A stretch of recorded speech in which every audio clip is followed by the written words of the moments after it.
जैन ने जो इत्र बनाया था, आप लोगों के माध्यम से, पत्रकार साथियों के माध्यम से ये प्रचार किया गया कि वो समाजवादी पार्टी का है। दोपहर आते आते हमारे पास जागरूक पत्रकारों को भी समझ में आ गया समाजवादी पार्टी से कोई रिश्ता नहीं है, तो वो भी पलट गए दोपहर के बाद तक। सुबह तो यही हेडलाइन चल रही थी, समाजवादी पार्टी का इत्र कारोबारी। लेकिन मुझे खुशी है दोपहर आते आते हमारे पत्रकार साथी भी समझ गए कि समाजवादियों से कोई लेना देना नहीं है।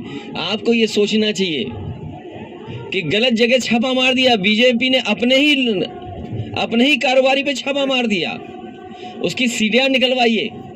अगर एक एक भाजपा के नेता का नाम ना निकले तो बताइएगा हमें। जो पीयूष जैन जिनके वो घर में छापा पड़ा है, जिनके यहाँ अभी भी नोट निकलने, अब तो नोट निकलना बंद हो गए हैं, बेसमेंट में नोट निकले, दीवालों में नोट निकले, लॉकर्स में नोट निकले, जिम्मेदार कौन है?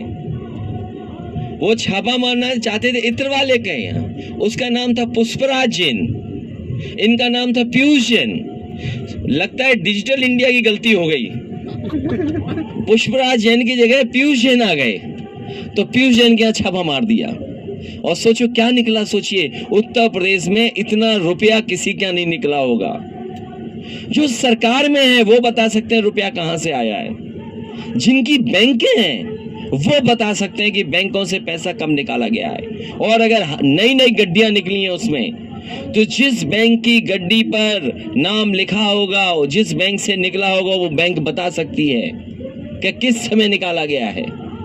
उसकी पर्ची पे भी लिखा होगा कि किस ब्रांच की है, किस तारीख की वो गड्डी है, और नंबरों से सरकार जान जाएगी आखिरकार कहां से निकला है पैसा। तो सोचो सरकार स्वीकार करेगी कि नहीं करेगी कि जो व्यापारी कहते थे और जो आम लोग कहते थे कि नोटबंदी से अर्थव्यवस्था नहीं बच सकती, नोटबंदी ने उनकी योजना फेल हुई है। जीएसटी जिस तरीके से लागू होनी चाहिए थी, जिस तरीके से जीएसटी का व्यापारियों को लाभ पहुंचना चाहिए था, वो जीएसटी भी योजना उनकी फेल हुई है।